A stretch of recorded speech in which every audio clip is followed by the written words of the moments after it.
Welcome back to the channel. Today I'm going to be looking at Carmageddon Rogue Shift, developed and published by the Italian studio 34 Big Things. This is a reimagining of the series of games originally released in the late 90s.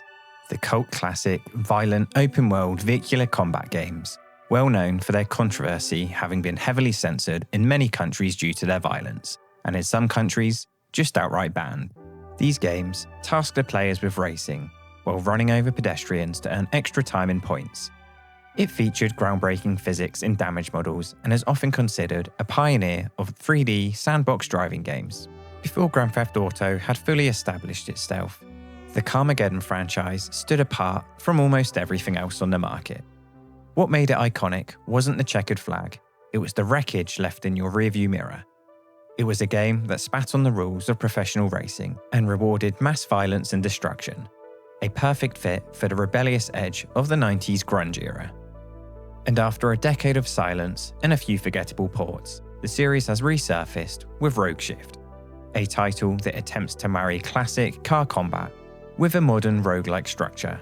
It's a brilliant concept on paper, but it has me thinking, is Carmageddon Rogue Shift ready to burn rubber, or should it stay parked in the garage? Let's see, shall we? The Rogue Shift moniker is quite literal here. The game moves away from a standard campaign and adopts a procedurally generated run format, where you'll navigate a web of races, supply shops, and high-stakes boss fights, knowing that a single wreck could send you back to the start. Pedestrians have been swapped for the undead, turning every sidewalk into a source of points and fuel. And spoiler alert, the zombies are the least scary thing about this port, and rather topically following the Dispatch fallout, of course the game moved away from pedestrians and replaced them with zombies. It is 2026 after all. The meta progression loop is actually quite well handled. Even when you fail, you earn currency to unlock sturdier chassis, deadlier weapon kits, and permanent stat boosts. This keeps the roguelike element feeling alive, providing a steady drip feed of rewards that makes the game feel, at the very least, playable. When you're balancing the urge to fix your smoking engine against the need to buy a new rocket launcher, the game finds a really compelling rhythm, and it's quite an intriguing premise. And there were genuine moments where I found myself thinking I might actually be able to enjoy this game. From a design standpoint, the combat is intuitive, and the moment-to-moment gameplay is conceptually solid. Sideswiping rivals is mapped to the bumpers, and your arsenal, ranging from heat-seeking missiles to heavy machine guns, uses a simple lock-on system fueled by icons on the track. There's a great risk-reward element at play. Smashing opponents nets you repairs and ammo, while ploughing through zombies keeps your nitro tank full.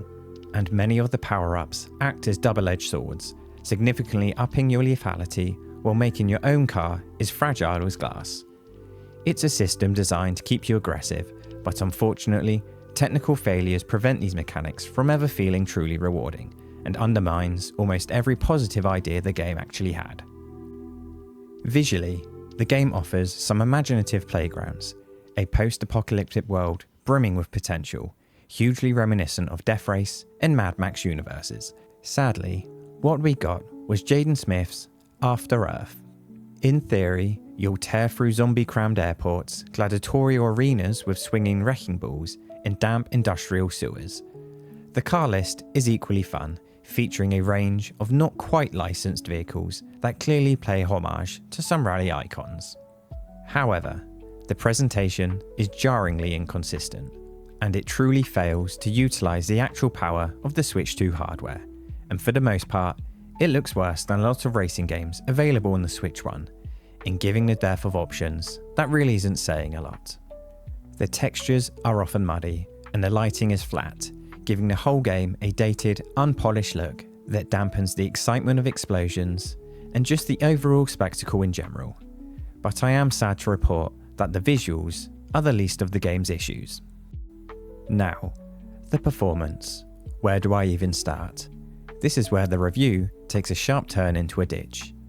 Carmageddon Rogue Shift on the Nintendo Switch 2 is quite frankly a technical catastrophe, and whilst I don't tend to like being negative, this feels necessary to act as a warning and hopefully a cry to the devs to patch the game.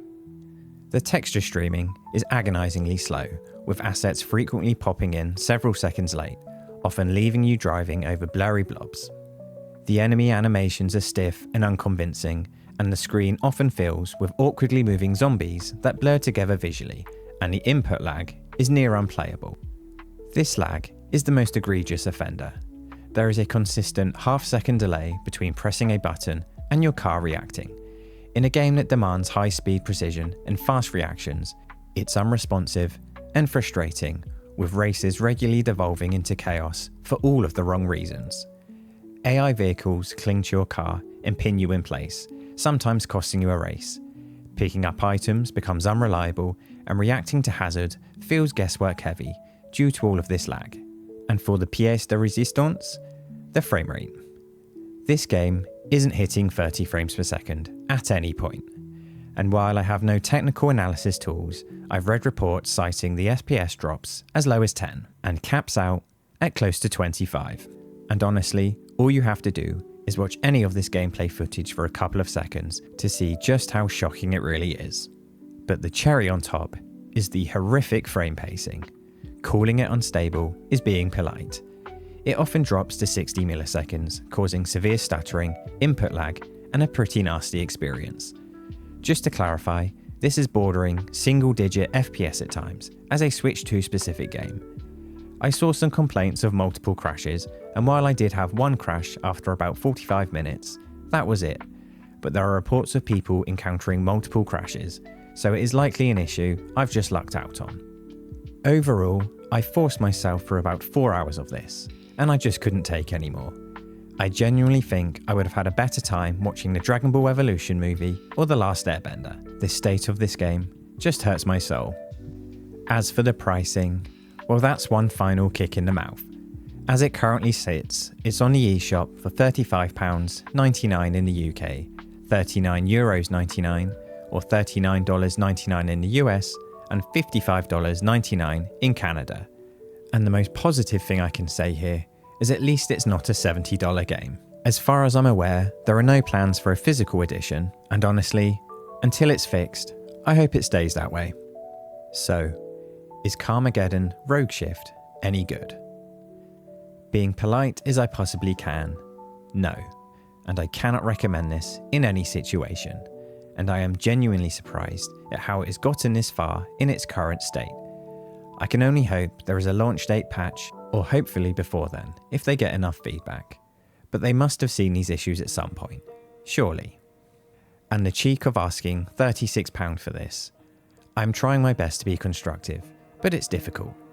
I would maybe pick this up for £5 on an eShop sale, and even then, I would feel a little cheated. But this price tag is bordering on offensive to us as consumers.